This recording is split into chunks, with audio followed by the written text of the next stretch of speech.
my phone here. I'm not wearing a watch. I usually operate on God's time, so I don't want to take any risks tonight, so it's my clock. My name's Max. I'm an alcoholic. Thanks for asking me to speak.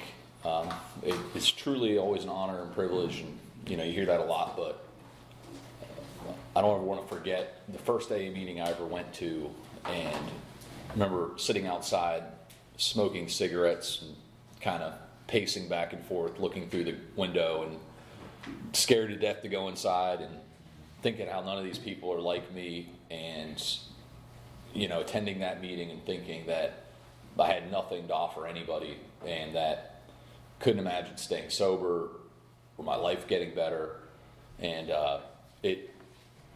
I would never believe that I was able to offer anything or speak at a meeting, and it truly is an honor. I'm grateful that I've stayed sober long enough and been blessed with recovery that I can have the opportunity to do this and give back in some way. I'm actually from Apex, but Raleigh's close enough. It's not too far, right near US 1, so it's a nice trip down here. I enjoy coming to this part of the state, and just grateful for the home group for allowing me to speak here. My home group is the There's a Solution group. Been a member of that group since probably 2012, and minus a short stint when I moved away, and have a sponsor and all that good stuff. So my sobriety date's November 12th, 2007, so I just celebrated a birthday, and I'll do my best tonight to tell you a little bit about what I was like, what happened to me, and what I'm like today, and how I came into a relationship with power greater than myself, and how I was reading recently in the big book, and it talks about that. I think it's at the end of There's a Solution, about how at the end of the book there's personal stories of how people came into contact with that power, and how each one of us looks different. It's not the same maybe for any of us.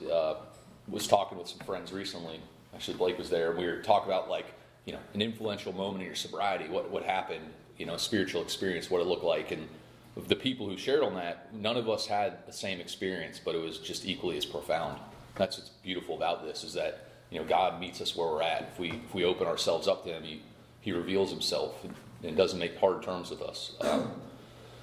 But my early life, let's say pre-alcoholism, being born, I think I grew up in what people would consider a pretty normal family. I grew up with two parents. I was one of four kids. I went to church. I played sports. I didn't go without. I had what would be a really good childhood, and I didn't always feel that way growing up. But I don't know if anybody does. Right? We always compare ourselves to what someone else is or what we think normal is, but I don't know if there's a definition, but my parents did what they were supposed to do. And, I think everything, when I became more self-aware, when I became a teenager, is when I started to have problems. I felt kind of uncomfortable in my own skin, which again, I think is probably like everybody in this room probably felt that way. Maybe there's someone who's the quarterback on the football team and didn't feel that way, but I was, I just didn't feel like I really fit in any social group. I was always kind of nervous. And I remember wanting to talk to this girl that I really liked. I'm in 7th grade, and I had this crush on this girl, and I had made this plan that when I was going to my locker in the morning in the hallway, I was going to say something to her because she was near me. And I remember she was approaching, and then I just kind of turned my back and went back to opening my locker, and I just chickened out. And I had a lot of moments like that. I just never could do what I wanted to do. I was afraid. And when I got introduced to alcohol for the first time was when I really experienced what I consider freedom. It was like the promises, but for alcohol. I was with my older brother who I looked up to a bunch, and I always felt like I wasn't as cool or as good looking or as popular as him. And he was, great at sports, and he played guitar, and all the girls would come up to me at school, and then they would ask me about him, So I was always looked up to him a bunch. I wanted to be just like him. And he and his friend, actually what happened first is I caught him in the basement of my house smoking weed, and I was going to tell on him. I was like, oh my God, he's doing bad things. And he was like, no, try this out. It's okay. And I guess he realized I couldn't tell on him if he, made me guilty as well. But not too long after that, him and his other friend were there, and they had cracked the liquor cabinet open in my parents' house, my house that I grew up in, and I convinced them to let me try some alcohol, and they poured me a shot. I was in 7th grade. Love, vodka, a shot of whiskey, a shot of, gin, like a little bit of everything. I probably had 6 or 7 shots of a variety of alcohol. They all tasted the same to me, terrible, but I drank them anyway, so I wanted to be cool. And this is like in a matter of like 3 or 4 minutes. I'm just like one after another, and then they're like, "Oh, you got to leave the house. Mom and Dad are going to be home soon." And I remember leaving the house, stumbling around, and I just had the best time. I didn't throw up, I didn't black out, but I had a great time. I mean, it was awesome. And I remember going to bed that night thinking that was the greatest thing that's ever happened to me. So much so I want to try it again. So there was this girl in the neighborhood that I really liked, who was also, she was cool. We hung out. She knew what was up, that, I drank, and I convinced her to come try it with me. And I lost all that fear I had. I was able to get the goal accomplished. I ended up kissing this girl, and, sounds terrible now, but like I saw that as a huge win, because I was not afraid to talk to girls anymore. I wasn't afraid to get, a fight if that's what it came to. I wasn't, worried about what I looked like or how cool I was. I felt like I was part of something different. And I don't know what's relevant there other than, alcohol made me feel different in a way that I enjoyed. And I just set out on a mission from that point on in my life that I wanted to get drunk as much as possible. And I wanted to just escape who I was and just have fun.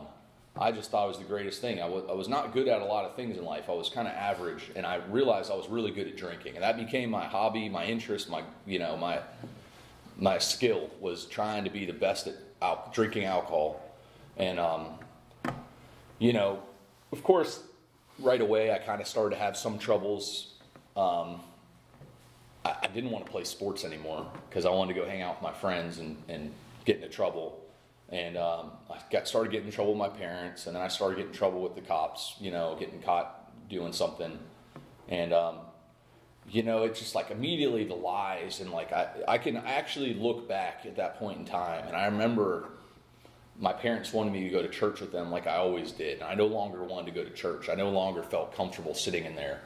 I was never a religious person, but it was like immediately I felt guilty. I felt like I had kind of strayed off, and I tried to block a lot of that out of my head.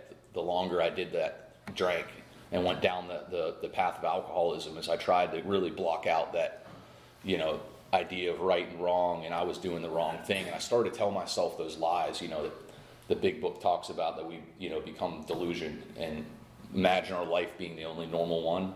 I mean, I spent, I don't know how much time in my life telling myself that I was not as bad as this person, or I everybody's doing it, or whatever. I told myself so many lies. One of my favorite lines in the big book is in More About Alcoholism. It says, by every form of self-deception and experimentation, they try to prove themselves exception to the rule, something like that. And I just love that. 'Cause people often talk about, like, my disease, is out to get me, or it's sitting on, my bedpost, like a gargoyle waiting to, do something. That there is no third person entity. Like, there's no entity out there that's after me. It's me. It's my own thinking. I'm the person lying to myself, trying to fool myself and be, that delusion. It's kind of crazy to think about. I tried to do that for so long, just lie to myself, and I wasn't even aware of it. And that's the insanity of alcoholism for me. And so anyways, I got kicked out of high school in 10th grade for a lot of mischievous things, drinking and, trying to sell weed and people's prescription medicines they were supposed to take at lunchtime, and stealing textbooks. I went to a private school, and you'd resell the textbooks at the end of the year, and the calculators, the TI-83 graphing calculators, I know what I was talking about. And I got caught doing all that, and they were like, you shouldn't be here anymore. And that was a terrible day that I had to ride home with my mom after getting kicked out of school, and she came and picked me up. And I remember I haven't thought of this in a long time. I remember finally starting school. It was like in November. And then in January, I had to start school again at the public school near my house. And I knew people that I went to middle school with and, grew up with in the neighborhoods around me. And getting to school and seeing everybody there, I think I ended up walking to school or getting a ride with somebody. And I remember getting in the parking lot, and this guy was like, "Hey man, you wanna smoke some pot before school?" I was like, "Oh yeah, that's a great idea." He's like, we get in this car in the parking lot. It's a huge parking lot, really big school, and we do the thing. And I remember we're late. I could hear the bell ringing and the announcements as I'm walking up to the building, and the hall just like clears out completely. As I'm opening the front door, and I have no idea where I'm supposed to go. And I had to go to like the guidance counselor, the principal's office, to figure out what room to go to. And hey, I'm a new student. Like, what a great way to start the day. And I remember those guys telling me, like, yeah, it's not actually our Jeep that we went into. Whoever's it is, they leave it unlocked every day, and we just go in there and hotbox their car. But like that was how I started, high school at the new school, and I ended up doing terribly. I kind of failed all my classes that first quarter of school, and was just still on this mission to have as much fun. And I wasn't there for school. I was there to socialize and find out where the next party was and hang out with people afterwards. And I just paid no attention to academics. To this day, I don't know how I have a high school diploma, because I would show up. That's probably the only reason. But I had never really tried anything. I would never studied for a test. I didn't do any of the homework. I would show up and write all the answers in as best I could. And I thought I was the smartest person in the world, because I still got a C or sometimes a B or a D, but I got through classes and I didn't put forth any effort, and that just meant I was a genius, I was better than everybody, But then the next moment I'd walk around feeling like I was never good enough and nobody liked me, and I didn't want to be friends with them anyways. Just that classic egomaniac with the inferiority complex, like I was me all day. So, high school was just a mess, and I just barely graduated by the skin of my teeth, and with no real, goal of going to college. I never applied for anything or strived to it, and I lived in a household where my parents had put aside money for me to go to college if I had wanted to, and I never did. And but that was like a great day when I finally turned 18, my senior year, because I thought that was, I had the right now to do whatever I wanted. And I had a driver's license, and I had a little job working at Domino's Pizza or something. And, that bit of freedom nearly killed me, because my parents at that point also were like, we can't really control him anymore. I wouldn't come home, or I would stay out late, or I would just disappear, and I wouldn't tell him where I was going, or, all those things. And, it just got really, really crazy really fast as soon as I turned 18 years old. That bit of freedom and not having to be around my family and getting caught doing something in my house was what I was looking for.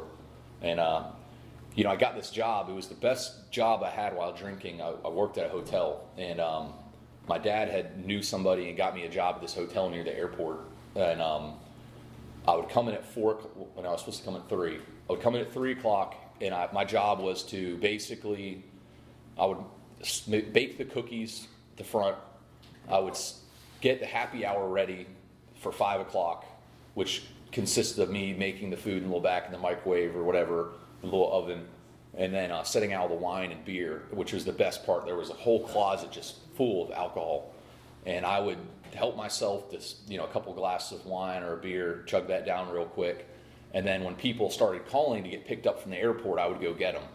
And I would, every so often I get a little page on my walkie-talkie, hey, go pick up, this person from Terminal 1 and whatever, Southwest. I would go get them and then drop them off at the hotel, and I'd get a tip. It was a great job. And then, I had a key to every room in the hotel, and I would just kind of disappear between those walkie-talkie calls and go up on the 5th floor, which was the smoking floor, and do what I wanted there. And, I just worst employee ever.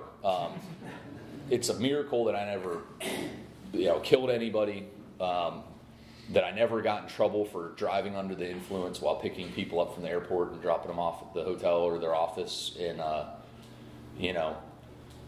but around that time frame is when things started to get really out of control. Like I mentioned, I was, drinking and I was taking a lot of other, drugs and whatever people put in front of me, basically, I would try.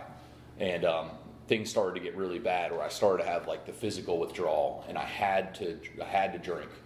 And I remember going to the ATM one day. I think I had my check deposited, and I went to go pull money out and realized I didn't have like any savings.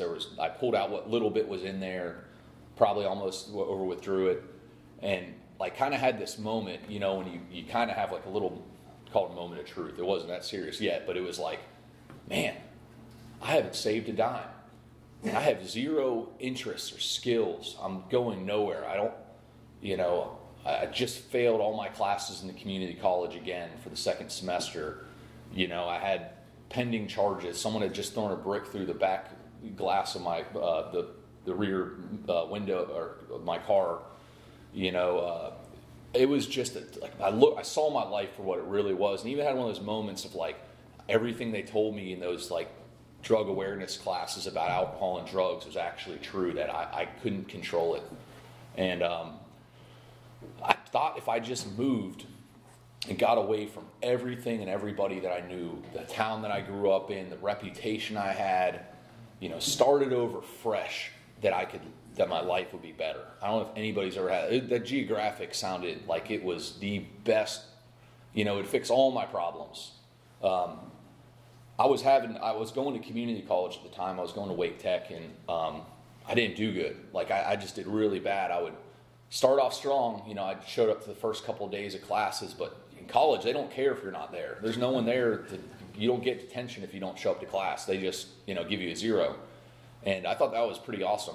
They trusted us just to do our work. The problem is I didn't do any of the work. I just would not turn in the assignments.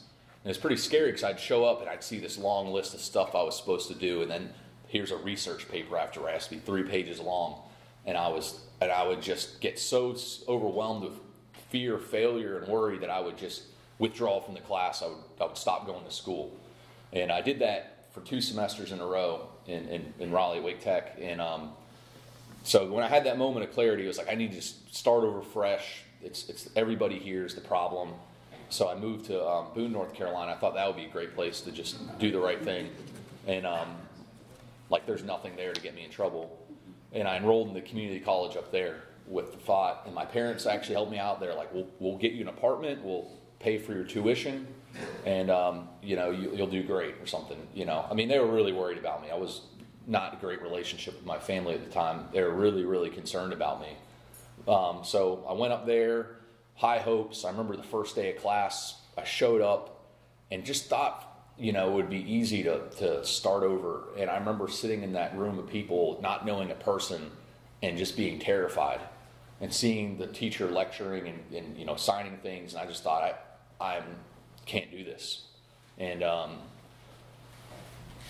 you know, my whole life I had, since I was a kid at the time, and I mean, I really was a kid at whatever, 18, 19 years old still, but like I was like a child. I didn't know how to make friends with people. I didn't know how to have commonalities. I didn't play sports. I didn't, you know, do any of that stuff. I didn't work out. I didn't, you know, I didn't have any like good social, you know, things to go relate to people. And I remember I found this guy in my class wearing a tie-dye shirt, and we started talking, and the next thing I know, he was giving me a ride home, and he was my new friend, and I got into a bunch of trouble with this guy, and I was just right back where I was before, but now I was alone, and I didn't know anybody, and I would sit in this apartment, and I would drink, you know, whatever liquor I had, and isolate, and, you know, it was terrible, and take prescription pills that I'd got because I thought I was depressed and had anxiety problems.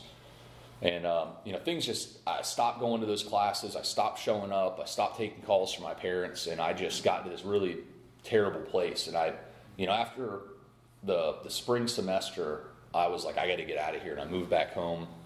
And, you know, things just kept getting worse. I remember going back to that hotel, like they hired me back for some reason. I have no idea. And I remember lying to every single person there that after finishing my second year of community college, they had accepted me into Appalachian State. And I told them all that. Like, I didn't want to tell people, yeah, I'm still a freshman with like, you know, 8-hour credit hours or whatever I'd actually completed. I think I'd passed like art appreciation and this humanities class called like technology and society, which were really easy classes. But everything else, you know, I just withdrew from. And Oh man, it just got worse. It's hard to remember and describe, and I know everybody in here is like this, but it just seems like a big blur looking back. Every day I would just go out and do the same thing, and tried to have fun, but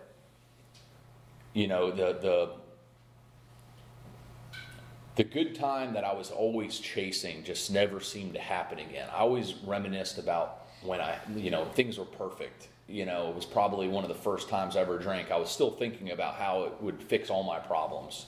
But what would happen is something completely different.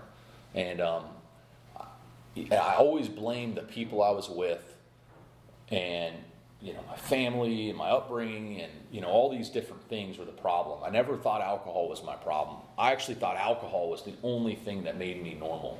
It felt like the only thing in life that made sense is when I drank and I felt that sense of relief that things were going to be okay. And I looked at it as like medicine.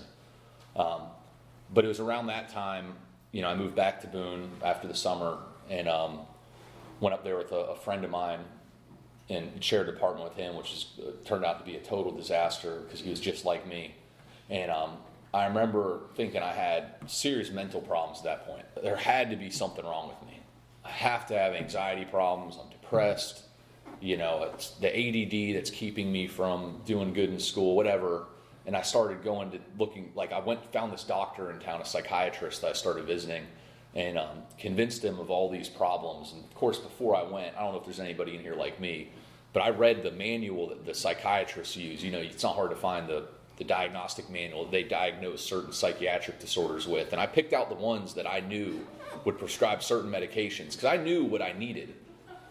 The doctor didn't want him to make any mistakes and misdiagnose me. So the next thing I know, I'm on all these prescription pills that were controlled substances, to say the least, and doing all the other stuff I was doing and drinking on top of that and taking a lot of, illegal drugs and trying to be a drug dealer at the same time because, I didn't want to go work at any job. I hadn't worked a real job other than that hotel in a long time. And even that, I was really not doing a great job there. And things just spiraled even more out of control. At that point, I had probably visited multiple hospitals for, I wouldn't call it overdose. Maybe it was. I don't know. I just figured I had a really good time. And, someone else felt like I needed to go to a hospital. Or just random issues that I had that ended me up going to a doctor. And all of them were related to alcohol and drugs. And I never would accept that or connect the dots, And, I had, at the time, one of my friends actually overdosed and died. And I remember he had gotten out of treatment right before that. He went to rehab. And like other friends I had that went to rehab, I made sure that not too long after he got out, we'd hang out so he could be reintroduced to the good life again. Hey, let's go drink or let's go smoke a joint, or whatever it was. Like I was doing them a favor. And, it wasn't too long after we hung out that he passed away. And I felt a terrible sense of guilt over that, like it was my fault. And, it wasn't the first consequence I had, but it was in the first time I had tried to curb my drinking or stop drinking. But, I made a firm resolution once again that I was going to change. And I was thinking about this the other day of all the different things I tried. Maybe not as many as some people, but I remember sitting there drinking beer, talking on the phone to a friend, telling him how great I was doing, how I had quit and I was clean and sober as I'm drinking alcohol, and really convinced that I was. I'm good. I'm only drinking, Literally, my memory probably went back 2 hours of how great I was doing, though the night before I was probably doing terrible. In my mind, because at that moment I was considering myself good, I was. Or, there's just so many times I lied to myself about, how I was doing all right. And I tried to change, and I remember at that point in my life, I felt like, okay, I really need to change something. I need to stop. And I made another firm resolution, and, like any other time, I found myself drinking and surrounded by the same group of people, going down a really bad path. And it's hard to explain it, but I found myself at this place where I felt like there was no hope. Like, I didn't know how to stop. I didn't know how, I felt like no matter what I did, I always ended up in the same place. I hated who I was. When I drink, I would black out, and I would try and fight my friends, or I'd find, apparently I'd turn into, a mess, and I would be crying or whatever, talking about how I wanted to kill myself. And I went on like that for a while. Just really, when I would drink, I would try and just take it as far as I could, and I didn't want to be conscious anymore. I didn't want to remember or deal with life. And waking up in the morning and having to do it again, asking myself, okay, how am I going to scrounge together money? And, people, my mom's looking for me. I haven't talked to my mom in a couple of weeks, and, I'm avoiding her phone calls, and, I just had nothing going for me in life. And so I got to this weekend, and I went home from Boone back to Raleigh to spend some time with friends there. And I had plans to go do something, to go to a concert is what it was. And I was trying to meet up with my ex-girlfriend, and she didn't want anything to do with me. And I started drinking at my parents' house and doing what I usually did by myself there. And they were really concerned about me at the time. They just couldn't believe that, I was acting the way I did. And they started calling some of my friends that I grew up with, who were, actually kind of had their stuff together, to come babysit me, essentially. And I got in a fight with one of my friends, and then another guy came over apparently to sit with me because I was such a mess. And during that period, at some point in the day, I'd gotten so inebriated that I said I wasn't going to kill myself, and actually made an attempt to do it. And I slit my wrists open. And that was just a terrible day for anybody who was there. I don't remember much of it, but apparently it was pretty traumatizing to my family and to my friend who was there. And that was the beginning of me getting sober. I remember kind of going to the hospital, and then I remember waking up in an ambulance, going to a psych ward, and then I remember doing the intake, and then sitting in a day room, and just wondering how I got there. Whose fault was it? Who put me here? Because I'm going to get back at them. I do not need to be here. This is ridiculous. I remember picking up the phone and calling people and essentially blaming them that I was there. And I was going through withdrawals, and I was still really intoxicated. Something happened as I started to detox there. I don't know how long it was, 12 hours, 24 hours. I was pretty messed up when I went in. And I remember having, what people call a moment of clarity, where I saw my life for what it really was. And I hated who I was. I hated the pain that I'd caused all the people around me. I felt like I had done something to myself that I would never consciously do. Like I had just lost control of my life. And I felt terrible. And I remember getting down on my knees and praying. And, I grew up in church. My family was Catholic, and I had a lot of prayers memorized, because I grew up doing that with my family, and my mom taught me a lot of different prayers, and I just started reciting those prayers. I don't know why. I'd done it before when I was in a really bad place. I'd start praying to Our Father or something, get me out of this one. I'll never do this again.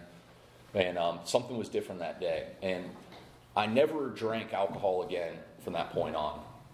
Now, I won't say that I had it all figured out and that I could have just left there and been sitting here tonight, because I still didn't know what Alcoholics Anonymous was. They didn't have it in there. And the longer I sat in there, the more I started thinking about what I was going to do when I left. And I had a really good idea that if I just left the treatments, the psych ward as I was in, and only drank out beer and smoked pot, that I would be perfectly fine. Like, that was my solution when I left there, which is insane because I had tried that before and it never worked. But the psychiatrist that was working there, I just feel like this is, being the right place, the right time, whatever you want to call it. I went to go see him, and I was waiting for my diagnosis. I finally was going to get someone to tell me what was wrong with me and give me a pill that was going to fix me. And I remember him looking at me and saying, yeah, there's not a medicine in here that's going to change your life or is going to fix you. Now, I'm not saying that's the case that everybody comes to Alcoholics Anonymous, but for me, he that's what he told me. And I was angry because I wanted to know what was wrong. I wanted someone to just wave a magic wand at me and make it all go away, or just give me a pill that's going to make everything better. I thought that was the only answer. And he explained to me what alcoholism was, an addiction, and he told me that I was addicted to alcohol and I needed to go get treatment. And I remember going back the next day and he told me to think it over, and I came back and agreed that I would try that out. And we ended up going to a 28-day treatment center. And when I was in there, I was introduced to Alcoholics Anonymous. And the guy who was my counselor was a member of Alcoholics Anonymous. He probably had, I think, like 15 or 20 years sober. And they had 2 Alcoholics Anonymous members come in there and speak probably that day or the next day I got there. And I heard 2 people tell their stories for the first time. And, I could relate to these guys. I remember them talking about crashing cars and, the problems with their family and doing things they didn't want to do and not being in control. And the amount of fun they used to have doing it and, not thinking they could change to being at the point where they were sitting up there sober. And I didn't believe it. I remember thinking, there's no way these guys are completely sober. And it was baffling to me that somebody could do that. And, I made a decision there that I would try Alcoholics Anonymous. And I remember looking at the 12 steps and thinking, that finally made sense that maybe I'm an alcoholic and that's what's wrong with me. The doctor's opinion says that, it made sense of so many things that I couldn't piece together. I'm paraphrasing here, but it made sense to me. It's like, oh, that's what was wrong. It's drinking alcohol. Who knew it could be so hard to comprehend that? But the insanity and the delusion in my life was so great that I really thought that was the thing that was helping me. That was the good thing in my life, but it was really killing me. So I started going to meetings when I got treatment, and there was a clubhouse right near where I grew up. And I started going there, and of course I went to my first meeting and shared.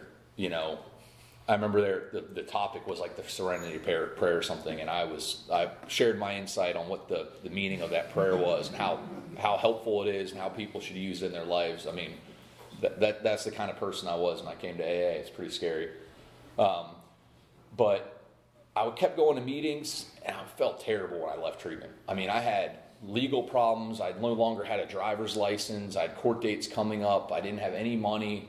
It was just, I had to move back in with my parents for a brief period of time because I didn't want to go live in a recovery house. And my life was just terrible. I was like, I didn't know how I was ever going to piece it all back together. I felt like, there was no way of ever feeling good again. And I couldn't get the thought of drinking out of my head. I hear some people talk, the obsession left them immediately. For me, it did not. I still wanted to drink every day I went to meetings. And so I would go to the meeting, and then I would think, well, you go here, and you share, you listen to other people share, and then you go home, and you kind of just white-knuckle it until the next meeting, and you just don't drink no matter what. It's kind of what I thought. It was like a therapy session that, you get a little inspiration and hope, and then you kind of make it to the next meeting. I wasn't listening to anything anybody was saying, apparently, because I didn't get the part about, I heard you get a sponsor, but I didn't know about working the steps, and that would be the solution to my problems. And the longer I went to meetings, the more I wanted to drink. It was like living completely dry, but attending Alcoholics Anonymous meetings. And I relate it to, going to the gym or something and watching other people exercise and wondering why you're not losing the weight, right? That's what it was like. So I finally got to a point where I went to a meeting and said, must be God calling.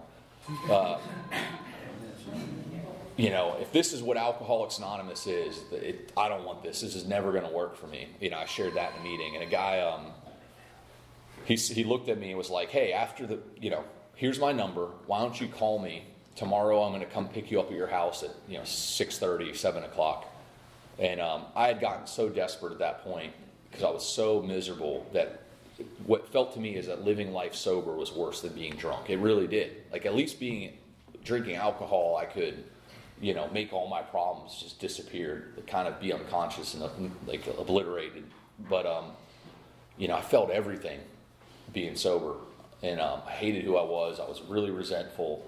I was absolutely terrified of everything. I was so afraid of life, and I just didn't know how anything could change the way I thought, to get the thoughts out of my head It just seemed impossible. But this guy picked me up and he started taking me to meetings and driving me around and telling me about Alcoholics Anonymous. And he would pick me up, and then we'd pick this guy who lived in a recovery house, and we'd pick up another guy, and we'd go to the meeting, and then after the meeting, we'd go out to dinner afterwards. And we did this like 2 or 3 days a week, and I was going to other meetings as well at the time, but I started to have like this fellowship in my life where I saw other people who were having fun that were just like me, that were staying sober and found hope. And the guy who was driving me around encouraged me. He couldn't sponsor me at the time, but he wasn't sober long enough. But he encouraged me to get a sponsor and work the steps. That was going to be the answer to my problems. And he had been through the steps before and shared with me his experience. So I finally got a sponsor, and I remember sitting down with this guy and him reading the book with me, and it was a very powerful moment in my life because, the way he explained it to me, he told me a bit about his story, and I told him about myself, and we read through the book, and he told me the purpose, was that I was going to work these steps, and my life was going to change, and I was going to have a spiritual experience, but the purpose was for me to go and do that for somebody else, and he was going to teach me how to do that. And it was the first time I felt like I would have purpose in my life, that maybe there's the reason I'm here, there's something to give me meaning in my life. And that was just emphasized to me so heavily. That was what my job was, and that was what I was going to do. And I watched this person do that. He was probably the best example of Alcoholics Anonymous I'd ever seen. Every meeting he went to, he went and found the new person in the room. The guy who he'd say, go look for the guy who's sitting there looking at his shoelaces and doesn't know anybody you've never seen before, and introduce yourself. Ask him for his phone number. Go pick him up and take him to a meeting, or whatever it was. And I kind of just figured, like you hear people say, I'm going to give this my best shot. If it doesn't work, I have nothing to lose. But my life at that point felt completely hopeless. So, I went out about basically just listening to what my sponsor said. And, a really pivotal moment for me was doing a 3rd step, a 4th step, and a 5th step. And, the 5th step I did, I know some people didn't have this experience, but for me, I had a spiritual experience that night I did it. And, for me, it was like seeing my life in 3rd person, that I saw who I really was. I saw the way I acted. I saw the defects throughout my entire life that I had acted on. And after I was done, he looked at me and he's like, are you sufficiently horrified with who you were or who you are? And, I was. I didn't want to be that person anymore. I didn't like the person that was in that inventory. And, we went straight into the 6th and 7th step, and he said, okay, well, let's ask God to remove that, and let's start working towards something better and be the person that God wants you to be. I'd always, like I said, I grew up around religion. I was never like on my own accord going out and praying and trying to be, had interest in joining the church or anything like that. But I believed that there was something out there, and I kind of should try and do the right thing in life. I didn't want to go to hell, basically. So when I came to Alcoholics Anonymous, it was kind of a different point in life where I really felt like I needed something. I needed help. And, the literature made it kind of clear that, I did not have the power to change. I had proven to myself throughout my history that my own willpower was not enough to keep me sober. I had made so many resolutions and plans and thoughts, but like the insanity of alcohol, my willpower was not strong enough to overcome that. I believed that without a shadow of a doubt. I believed that, my will would get me nowhere. And that was explained to me was that I was going to turn my life and everything in it over to God. And I was just going to give up control. God, I've made a terrible mess of my life. I don't know what to do anymore. Take my life and all my problems and do whatever you want with it. And that was more or less the prayer that I said, and the life I tried to live from that point on, and knew that whatever happened in my life, maybe that was part of God's plan, and that I was just going to let things unfold the way they were supposed to. And my job was just to try and live by good principles, to show up and be an honest person, to try and help people. That's all I could do, and just do the next responsible thing in life, really. And my life changed so drastically after I did that, and I started working through the steps, and I started to make the amends in my life and go back and make things right, repay people that I'd stolen from, have an honest conversation with each family member that I had done terrible things to and really harmed, and look them in the eyes and tell them that I was wrong and that I was changing, and that I was, wanted to make right what I had done wrong, and ask them what I could do. Something happened to me during that process, and obviously there was this power greater than myself coming into my life. And, we often talk about the second step, coming to believe in power greater than ourselves. The beautiful thing about that is you don't have to have some, perfect, definition of who God is and what he is and how to interact with him. Like my prayer to God in the beginning was like, I don't know what to do. I don't know who you are. I don't feel like I'm worthy of your help. Just please help me. And that seemed to work, right? And over time, I've got the concept that I have of God has changed, and the belief I have in his power has changed, that faith is stronger today. And it was really through that trust of just not knowing what was happening, but just trying to do the next right thing, trying to have good works in my life.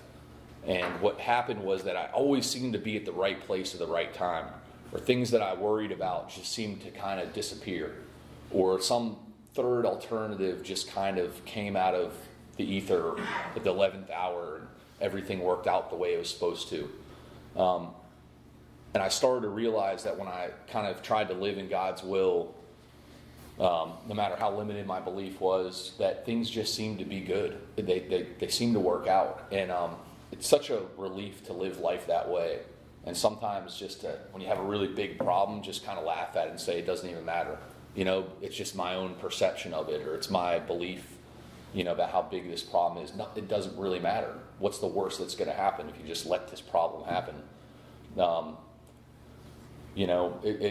So during that period, I ended up, I worked a lot of jobs just to get by. I was living in an Oxford house at the time, and just trying to get my life back in order. And my life was, in early sobriety, was just going to Alcoholics Anonymous meetings, trying to sponsor other people, and just showing up to be around my family again and to try and repair the damages done there. And Alcoholics Anonymous, the fellowship is so powerful because I found so much, so much friendship and meaning and fun. This is the greatest place on earth. I can't tell you how many AA picnics and anniversaries and speaker meetings and, eating meetings and all these things that we would do, and how much fun I had, and trips I took with people. It just changed my life. It talks about in a vision for you that there's this life that's waiting for us that is going to fill the gap of what alcohol provided us. What I thought was so much fun for a long time, the only way to live. When I came here, I didn't know how that was ever going to be better. And today, my life is so much more full and rich and meaningful. I haven't thought about this in a long time, but I remember being really, really depressed as a newcomer, like 60 days sober, my life's terrible, it's never going to get better, I'm a loser. All the things I was telling myself, just full of self-pity. And I remember calling this guy. He gave me his number at a meeting. He always seemed real happy. And I talked to him, and he was like, well, I'm on the way to an AA convention. And I'm going to go see a lot of my friends that, he was just telling me about how the things that was going on in his life and how much meaning. And he told me, he's like, one day, if you stay sober and continue to do this, you're going to have a good life. You're going to have more friends than you can count. You're going to have experiences that you never thought were possible. Dreams come true that you didn't think were possible. Just to be happy. And I remember thinking on the phone with this guy, that could never happen to me. That will just never happen. It just sounds too good. And I can tell you that all that and more has happened for me.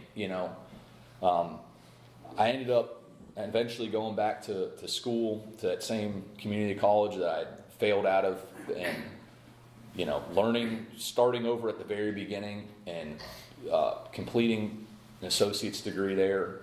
And I remember, because my grades were so bad from the years of not trying, that my my GPA was so low that I didn't think I'd get accepted in any of the colleges because they had like a minimum requirement. And I remember thinking, well, I guess this is the end. I'll just go back to working or whatever. And a friend of mine's like, what are you thinking? Like, why don't you go apply to some of these schools anyways? What's the worst that's going to happen? You know, well, what about my criminal record and my grade? My history of grades are terrible. And, you know, he encouraged me to do it anyways. And I remember submitting an application to NC State thinking that they'll never accept me. And had to write this whole explanation of my background and my history and all that. And they accepted me. I remember getting a piece of mail and I couldn't believe it. And as soon as I got in there, I was like, oh, I'm not good enough for this. I'm going to fail out. I'm, you know, just not capable of doing it. And ended up graduating with honors from NC State. And, like, you know, had a moment, you know, shortly after that, just realizing how much, you know, Alcoholics Anonymous had given that to me. You know, someone told me that, like, pretend that your teacher is your sponsor. Show up early, stay late, get to know the people in your class, read the literature. You know, basic stuff like that I've been doing in Alcoholics Anonymous. And it actually worked. You know, if you do all those things, you do your homework, you actually do okay. And, you know, I ended up shortly after that getting married to a beautiful woman that I don't deserve, and having, you know, kids. And today I left 4 kids at home today. That's the real reason I'm here. Anytime anybody asks to speak, is it in the evening? If it is, it's even better. I think I'm missing bath night tonight. But, you know, and just getting an exciting career. I've had an opportunity to move in sobriety to a new city and starting over and trying to do Alcoholics Anonymous somewhere else. And, you know, it's the life that I have today I didn't think was possible. And it's truly because of this program. You know, I think one of the greatest gifts of all is that today I don't think about alcohol. I don't even consider it. I could be around alcohol and it has zero effect. It doesn't even cross my mind that I used to drink or that would be fun. It just doesn't even occur. In the line of work I'm in, I kind of have to be around it or go to a dinner or an event that has a lot of free drinks, and that's the reason everybody's there. That's an amazing gift because I literally could not resist it. I mean, I don't really get resentful anymore. You know, occasionally something happens and I get a little angry about it, but it's very rare that I find myself thinking about something that somebody did to me or something that happened. You know, that the 4th step taught me, the 5th step, that, you know, I got a part in everything, and I can slow down and kind of look at the situation and realize that maybe there's something wrong with me, that it's affecting me in some aspect of my life, and that's why I'm reacting the way I am. You know, I still experience fear, but I've learned a way to deal with it. And like the literature tells us that, you know, we'll learn to outgrow fear if we ask God for help overcoming it and then showing us what he wants us to be and just moving forward. These things have changed my life. It's like a cheat code, and I'm so grateful for that. So, Blake, thanks for asking me to speak, and thank you all for listening tonight.